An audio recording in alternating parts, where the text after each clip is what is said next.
Welcome, folks.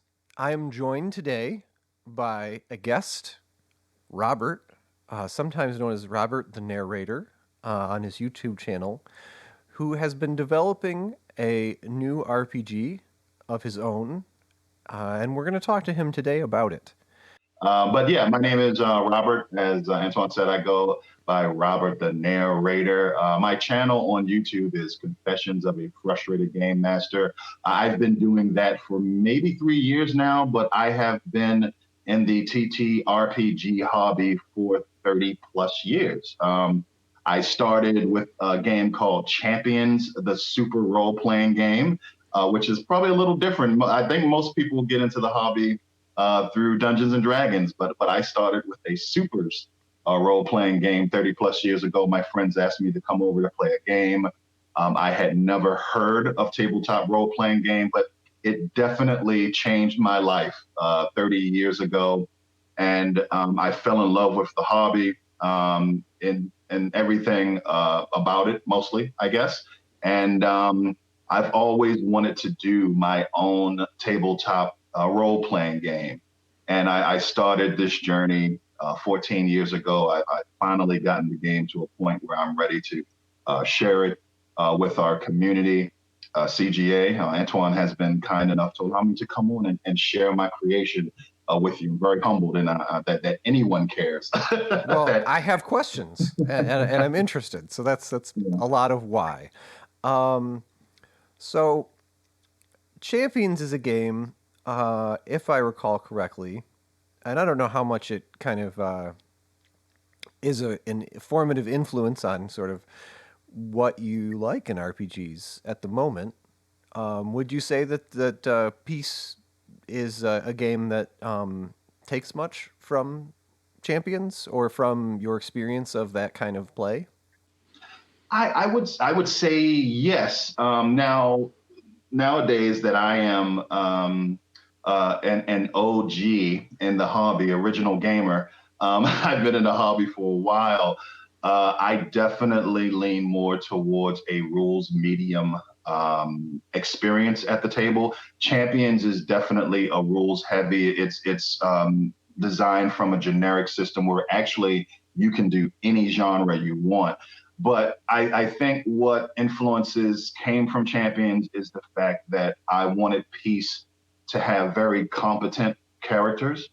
And you don't get much more competent than a superhero. So, but I wasn't going for superhero in a fantasy setting with Peace. It's a high fantasy RPG, but I definitely wanted the characters to be competent, and I definitely took the point build idea from Champions. If I'm not mistaken, Champions may have been the first point. If anything came from Champions, it's that competent character philosophy and the point build philosophy as opposed to maybe a random stat generation philosophy. How would you contrast Peace as a high fantasy RPG with very competent characters with something like Exalted, which was, I think, similarly.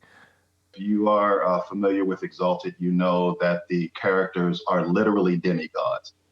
They are very powerful. What I would say with Peace, though the characters are supposed to be the heroes, and literally I call player characters heroes throughout the entire game, I like and that a they're lot. supposed to be competent. They are not demigod level competent. As a matter of fact, when you look at the game, you'll find that the warrior vocation, though what they can do is definitely not completely realistic.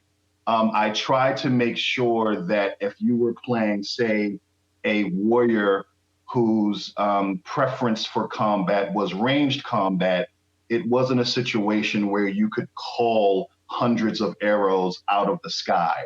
Though one of the talents in the game allows you to fire an arrow, and if your roll is good enough, it could go through your initial target and hit an additional target, which is, we all know is unrealistic. It can't really happen in the real world.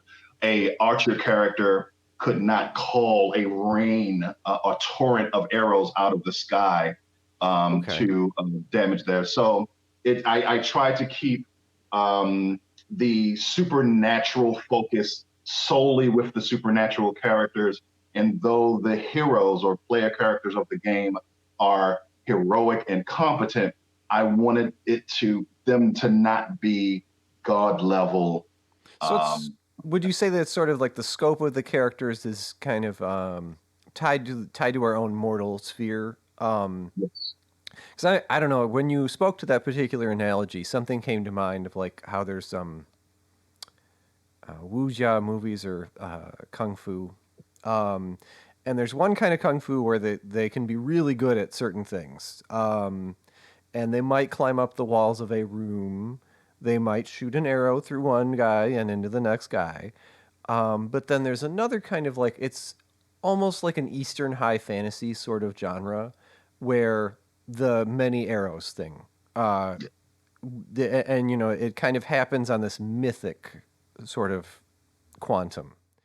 What I'd like to reference is Legolas sliding down the steps of the castle while firing multiple arrows into orcs. That level, but not a full grown monk balancing on the tip of a leaf or branch. So, yeah, that's kind of the where Legolas sliding down the steps firing multiple arrows is where peace kind Okay. of But falls maybe through. not Legolas finding bricks falling through the air just one step at a time. Just coincidentally, there happens to be a brick there as he goes. Right, right. With that in mind, we have a good idea to set us off on the first of the 7 big questions about peace, which is who are the characters? What Mm. sort of adventurers are they? Who were they like before play begins? Like, were they already doing what they will be doing once you start playing? Or are we seeing them at the beginning of their heroic career? And and then what's their relationship to the world once play begins? Do people boss them around? Do they boss the world around? The title of the game, a lot of players may think that it refers to what will happen in this world after the good guys have won. It's peace, Peace, as in love and peace. However, what the title of the game refers to is a prophecy in the setting that says that this world will only realize peace after it has destroyed itself during the struggle between good and evil. So it's rest in peace, a very tumultuous world which will only know peace after it has destroyed itself. So that is where the player characters of the game enter. They are charged with being the heroes of the setting, and they don't want the prophecy to come to fruition. They want to thwart um, the foretelling of this world's end. And as such, I imagine player characters have started from humble beginnings, and something has called them into service. That something has called them into heroics, into this quest to make sure that the struggle between good and evil that is occurring in the world does not cause the world's end. Something that kind of encourages the player characters to do what they do, as I've added something to the game called drive. In the last 2 steps of character creation, and I don't want to go too far into another subject, but this is very much related to who the characters are, the player characters are. Um, is in step 8 of character creation of the 10-step process, I ask the players to determine a drive for their character. And that drive is a motivation, a goal, or a belief that is central to the character. And not only does that ground the player character, but it also allows the game master to spur the hero into action, to ask them to move forward in this heroic fashion. A drive can be things like relish battle, protect the innocent, preserve nature, become famous, gain wealth. So if if in the hero's life just prior um, to fighting this battle against evil and to save this world that is headed towards self-destruction, that calling or that drive is what pulls them into action and pulls them out of maybe their mundane life where they were maybe prepping a little bit to be the hero and to go on this quest.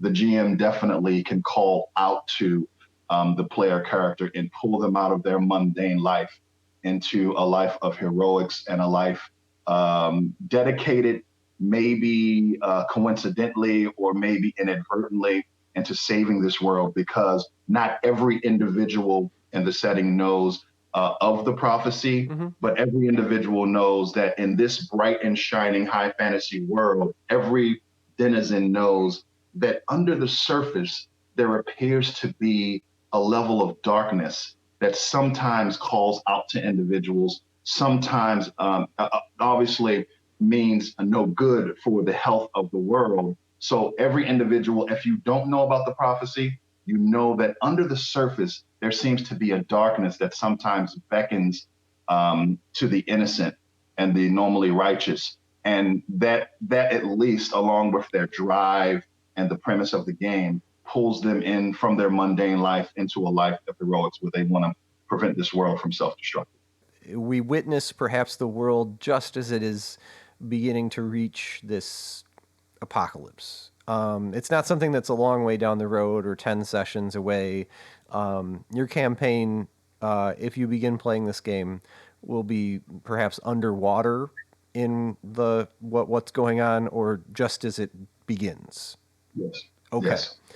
And so, to make another kind of strange reaching analogy to films, uh, it sounds to me like perhaps um, I'm reminded of the protagonists in Independence Day.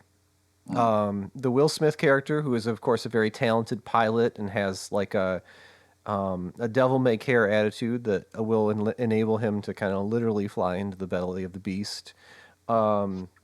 There's the lateral thinking Jeff Goldblum character who has, of course, insane computer skills, which we can make analogy to all kinds of magic, and the first lady who has like an ability to reach out to people and care for them and lift them out of emotional and physical suffering in a way that is right on the edge of supernatural. And those characters come to mind. And I think that if those of us who have played a lot of high fantasy RPGs over our lives, we can maybe see a given competence of character, which is has in past times is we call it a high level. And then we can think of the different archetypes, which I think you're calling vocations in your game. Yes. Okay. Yeah. There are three vocations in the game. Peace does not use a character class structure. The point build system allows you to build the character that you want to play with guidance from the character's vocation. So the vocation places your character in the world and maybe your role in your group of heroes. You have three vocations. You have warrior, adept, and adventurer. The warrior, self-explanatory. Those are your fighters. You can have different. The game has different builds. You choose your basic training, either a two-weapon fighter, a ranged fighter, a hand-to-hand fighter. Adept is the vocation that allows a character to mix martial prowess with some arcane or invocation abilities. So you think of your clerics, your rangers with maybe a few magical abilities or characters like that, and then of course I may have sorry your adventurer. I apologize. Your adventurer is the mix of mundane martial prowess and maybe some arcane or divine abilities. And finally, your adept. apologize for that. Your adept is your full blown caster. So you choose your overall place in the world as far as your abilities and your place in your group. As far, are you the warrior? Are you the magic user? Are you a mixture of both? And you build your character kind of having access to different abilities based on your vocation. So it sounds like there's a lot of choices in character creation. You might be informed to make those choices based on what happens in the game.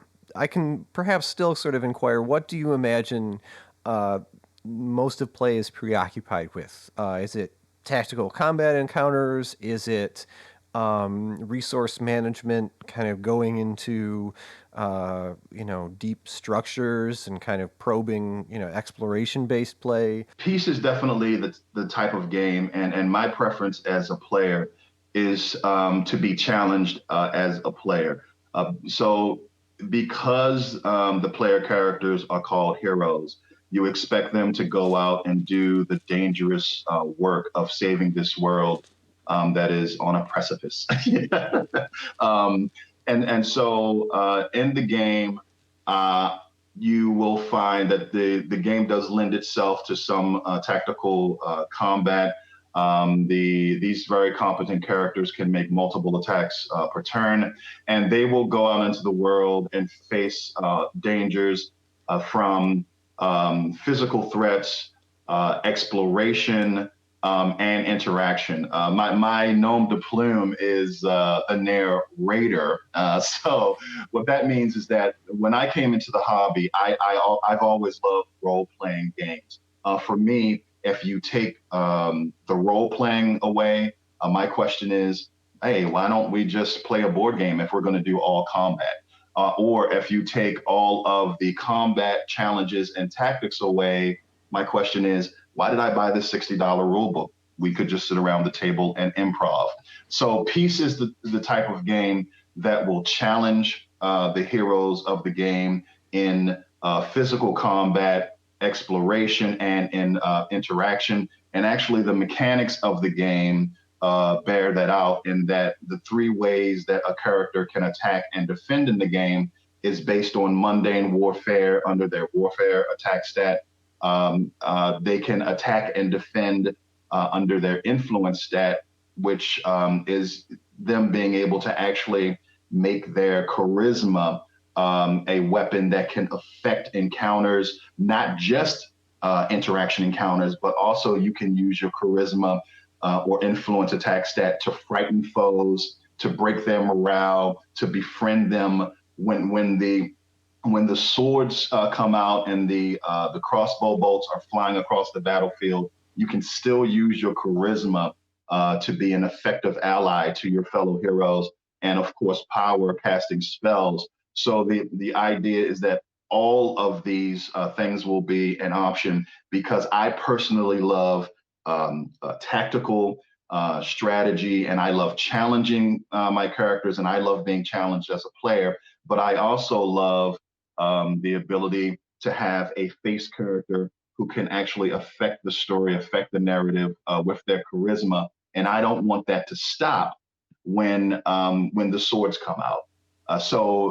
My picture of Peace is that you're going to be interacting almost equally in exploration, combat, and interaction. And the game really supports that with drive, as I've already said, spoken to. Drive, when a player character allows themselves to be put in danger to follow their drive, they get additional experience points for good role playing. And the last step in hero creation asks the players to select another player character in the group and to establish a deep bond or connection with that other character. So I find in Peace, it's going to be important that you challenge the characters, that they interact and have a reason for adventuring, and that they also explore. So it's definitely going to run the gamut. All of those will help to save this world that's about to self-destruct. It sounds to me like maybe one of the ways that characters are entering into an adventure situation, the way we look at it, is as sort of a crisis response, either as a team or as individually, but they find themselves together as a crisis starts unfolding. It could be one of the classic, like, demon maw opens up in the earth and out comes a ton of demon. I don't know exactly everything about this, but it sounds like maybe natural disaster or something like this starts to happen, and then the crisis response is maybe one of the motivators that brings the characters into the camera frame. Yes. Yeah, okay, all right, and I like that. That's sort of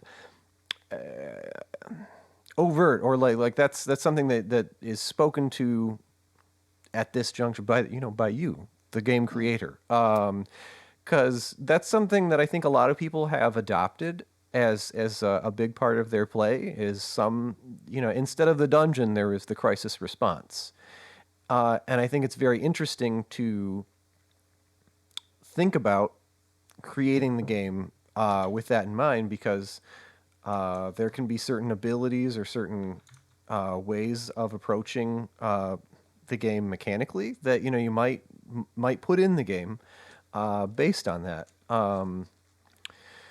Now, one of the things that would also color that is where. So yeah, like, where is this world? And then where are the adventures taking place? Are they kind of in the countryside? Do you find yourself in the cities or the high seas? Or is it just all around the planet, because these are very confident characters that might go anywhere? The game takes place on a large island, which is called the Land of Six Peoples. The island stretches 1,700 miles from north to south and about 1,300 miles from east to west. And the different player races are dispersed throughout the island. So the all of the adventures will happen on this rather flat island. The Land of Six Peoples was born from darkness and dragon's fire. The god of the setting, Min, the first dragon, breathed and ignited the darkness, which was uh, prevalent in the setting. And the darkness roiled and bubbled like a living thing when men breathed his first breath and created the burning away the darkness and creating the setting or the world that the setting would become. And what the description of the creation myth is darkness will remember this, the fact that it is no longer in control of the cosmos, and that when I talk about the darkness that lies under the surface, darkness in the world is almost like it's a living, breathing entity that is beset on returning to a world where it was supreme. But the setting of the world was once the home of all of the elements which fed the entire cosmos. Several entities from around the cosmos were jealous and started to invade the setting, cause the what is called the severing.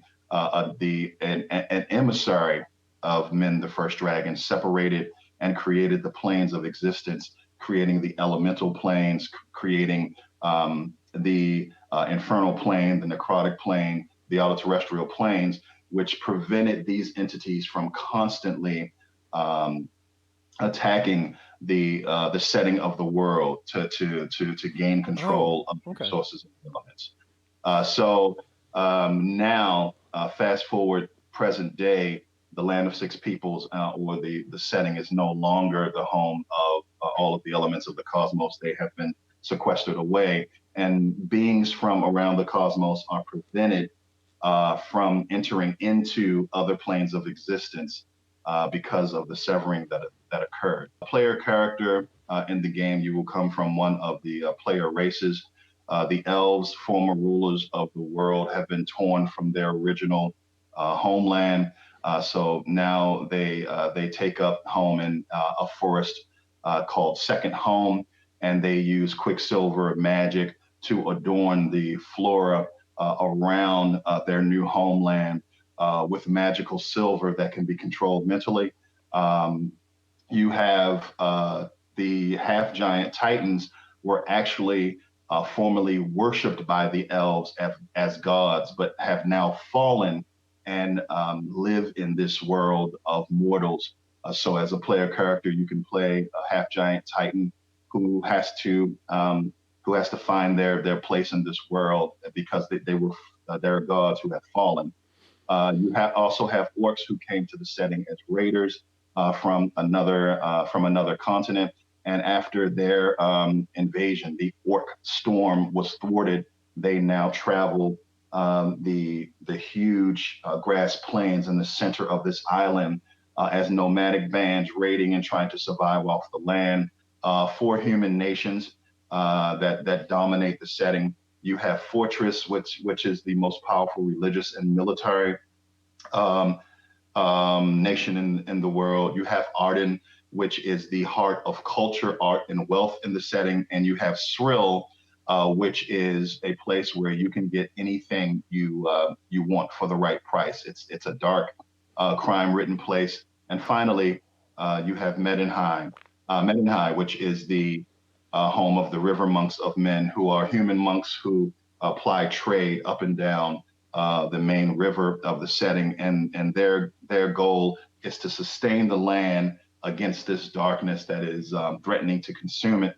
And then finally, you have goblins and trolls. And trolls are shape shifting masters of illusion, and they actually were they want to stay away from the affairs of the other races, but they were instrumental in defeating the orcs during their invasion, being able to work behind enemy lines using their illusion magic, shape changing abilities. It sounds like the world building is a big element of this, what sets this game apart is, and I'm hearing some of those elements. You spoke to the Quicksilver magic, which I think that's, it kind of reminds me of how there are different takes on magic in general, but there's often sort of, but one of the interesting things that I like about it is that if this is indeed kind of this primary locus of play, which is, it's like a chonky New Zealand size rectangle, Mhm. is, I turn the wheels there, and that says to me that there's a lot of chance for characters to return to and relate to different parts of the setting rather than be pulled to, across the world to lots of different places. You mentioned that characters level, they get experience points in level, which we may be familiar with that from certain games that we may have played. How does that separate different phases of play? I guess is one of the things I'd ask.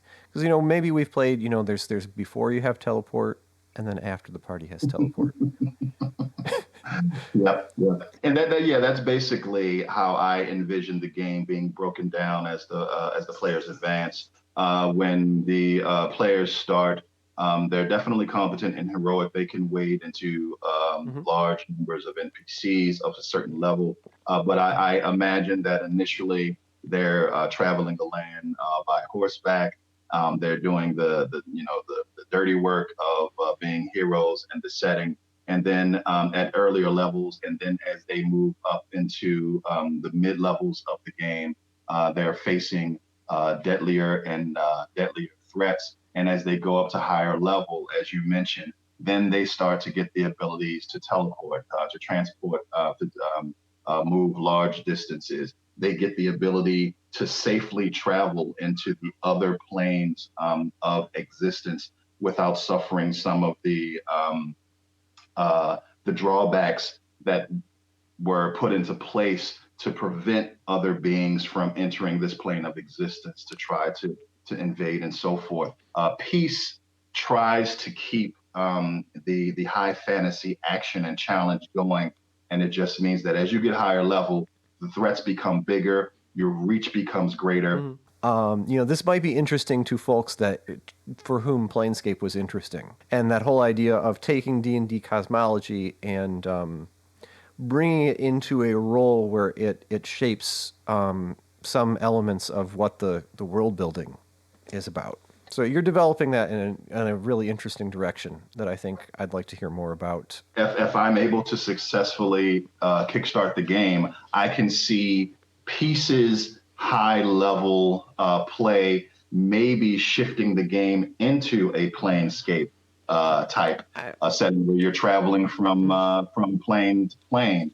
oh, I mean, I don't want to distract from kind of the central setting, which I think is one of the really kind of, it's a real bonus, is that it's sort of like Gotham.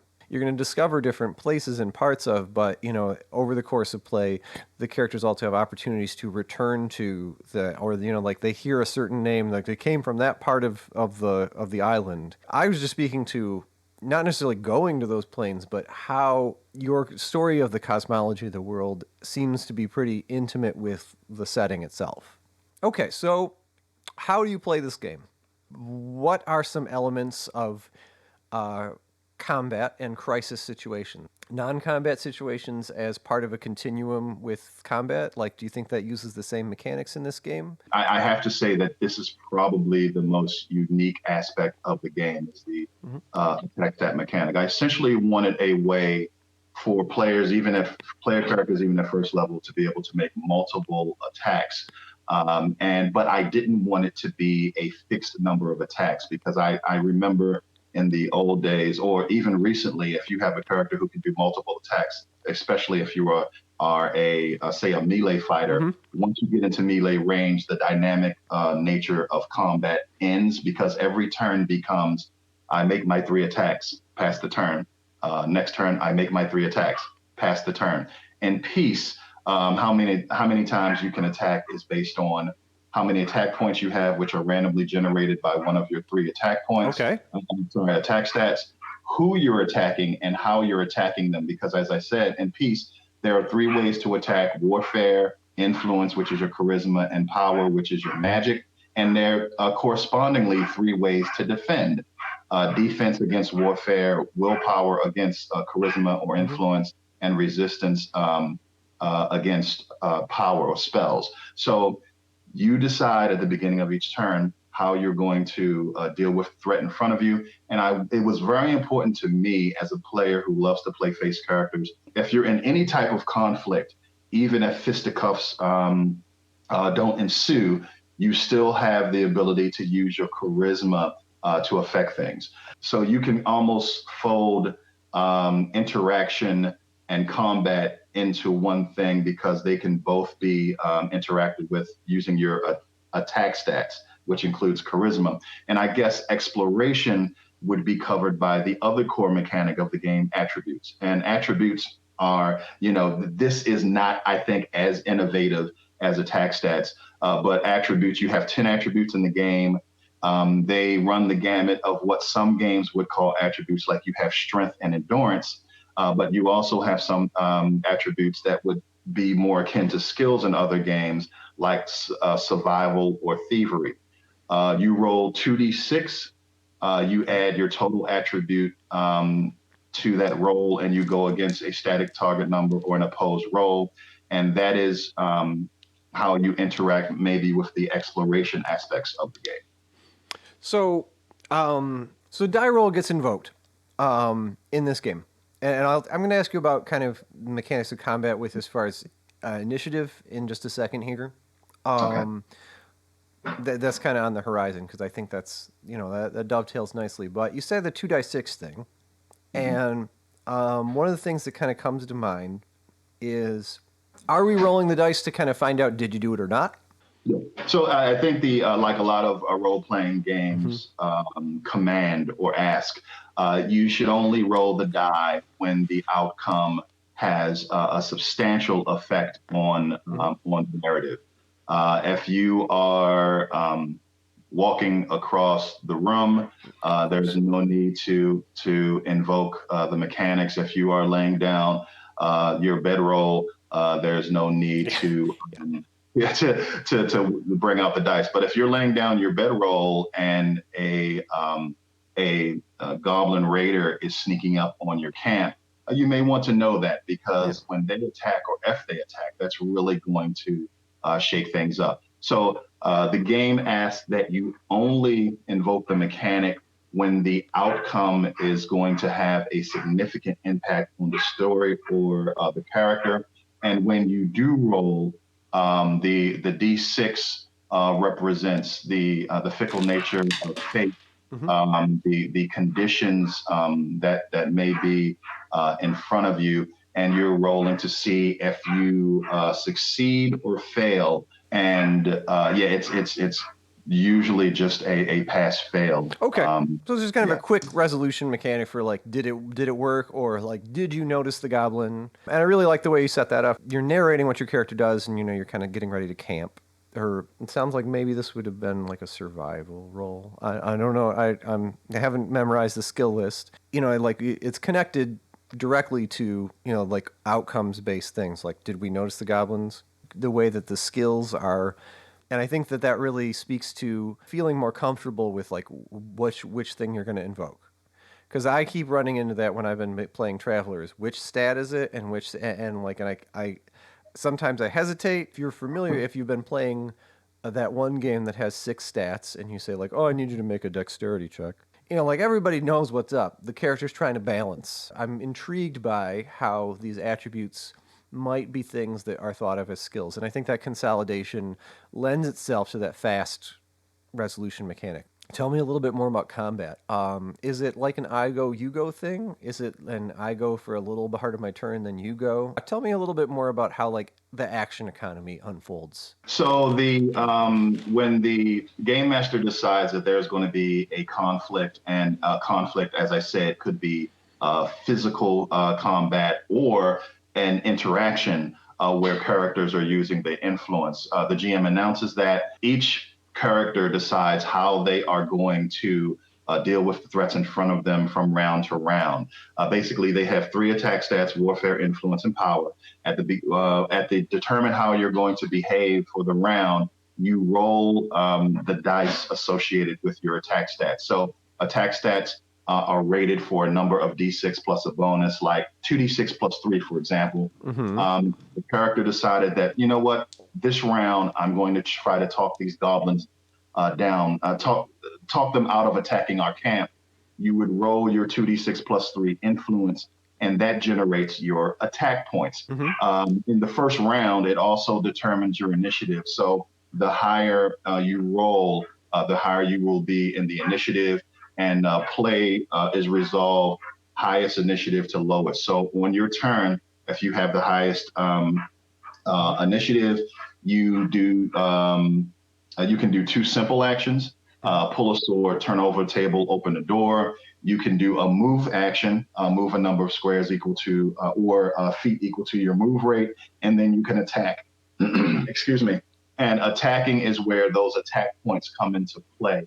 So in that circumstance where you're trying to talk the goblin down and you've rolled 2d6 and you've generated attack points, I'm going to do a little roll here real quick. So I rolled 4 plus 3 is 7.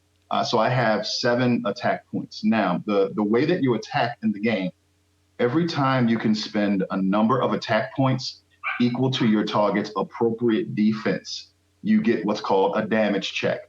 So it's sort of like a threshold. Correct. Like. Okay. Yeah. So like if someone has a defense of 2, I need to spend 2 attack points in order to try and damage them. Excellent. Do I follow? Yep. Okay. And basically, the damage check is a straight 2d6 roll. And this is also fairly elegant, if I'm going to toot my own horn. Okay. The damage check is based, your ability to affect or damage a target against his will is based on your levels. So the game has 10 hero levels and 6 NPC levels. You cross-reference it, and that generates a target number that you have to roll on 2d6. So as you said, Antoine, you spend 2 attack points to get a damage check. Let's say you need a 7 or better. You roll a 7 and you deal fixed damage to your target. Okay. Damage is fixed, so there is no generating damage points because I think the game has enough rolling in it already. And the reason that I do it this way, as I mentioned earlier, is because I wanted the number of times a character can attack to be dynamic. Instead of combat being really predictable, oh, I have 3 attacks no matter who I'm attacking, how I'm attacking them, I get 3 attacks. It's very predictable, and my experience in the past has made combat very boring. But with this, it makes it more dynamic. I don't want to reframe it, exactly, so much as receive it. And the thing that kind of I receive there is that while we're not rolling for damage, as we roll for how many attacks how many actions I have, Mhm. I am in some respects rolling for how much damage, my damage potential for the turn. It's like rolling for damage before you roll to hit in some respects. And I like that because it's interactive. Because normally you interact with who you're going to attack in most games. And then after that, the rest of that process is just kind of watching dice get rolled. But it's not decision based, there's not a lot of drama. Whereas like we rolled for how many actions, and then we can make decisions about what we're going to do with them. And so like, do the decisions bear out? Is the damage check which you've spoken to. But there's more stages that process have a person involved in them, and I like that a lot. And one of the things is that you get more ability to make choices, not as in like choices like the Pathfinder 2 way of all choice all the time, like a car dealership commercial or a mattress factory. We got choices here, people. Like a real meaningful sort of option about like, am I going to clear the field of all these smaller henchmen minion type by I have a lot of things that I can do. It also brings to mind that some days you're going to be off footing. You're not going to have many actions, and are those times where you might want to actually get yourself into a more advantageous position to defend. There's those moments where the character is sort of really sweating, or they really you got to reload your gun and get behind a table. And there's going to be those times where you roll the dice and you don't have that many actions. Maybe you're just going to move next to your buddy to hack through. Like I'm really stressed out now, and it lends itself to a very interesting dynamic in role playing combat that I think is very new. And mechanically, I think I smell something that leaves a Barbarians of Lemuria-esque taste in my mouth, even as it is gourmet, as in the way that I've described. Thank you. So that was the what, where, when, why, and how of Peace the RPG. Robert, where can people take a look at this basic edition of the game? Yeah, well, hopefully I will send you links and you can put them in the description below, They will hopefully. be. And if you come to Confessions of a Frustrated Game Master on YouTube, all of my videos have the free 280-page PDF that you can check out. Don't feel too shocked by that number. It's very readable, and I mean I've read it myself. Whenever I say 280 or what the ultimate size of the core book is going to be, it's kind of shocking. But yeah, that the reason for that is the layout. I'm using the what I call the old gamer font. I'm using like 12 points, so I'm being very free with space. So don't be afraid of that number. Like CJ said, if you want to go to Facebook.com/Peace the RPG, and of course, Peace is love and peace, PEACE, the RPG. Please like the page if you do have a Facebook account, and I'm also on Twitter at Peace the RPG. Getting some eyeballs on it and playing it. What's in the future for it? When I released the free basic edition of the game 3 months ago, I gave myself 6 months to begin the Kickstarter. So I'm halfway to that point. I've done several interviews, and I actually have several actual plays from Jason from Roleplay Cafe, who's also on YouTube. Then the next step is continuing to drive awareness of the game, to build community, and to start a Kickstarter to illustrate the full version of the game in the next 3 months. So that's where I am. That is my goal. Hopefully, if the world is not as crazy, this may not be the best time to do a Kickstarter. I don't know. I mean, it. I don't know. the way that the RPG Twitter people are. It's getting noticed is the great threshold with the RPG Twitter sphere. I think you're kind of on trend in many respects. This is very on trend, close to Bolt, which did very well with the Twitter type folks. In any case, this has been a pleasure. Thank you, Robert. That's been a nice way to close out the morning. And I hope to Thank you. talk to you more about peace in the future. Thanks. Thanks a All lot. right.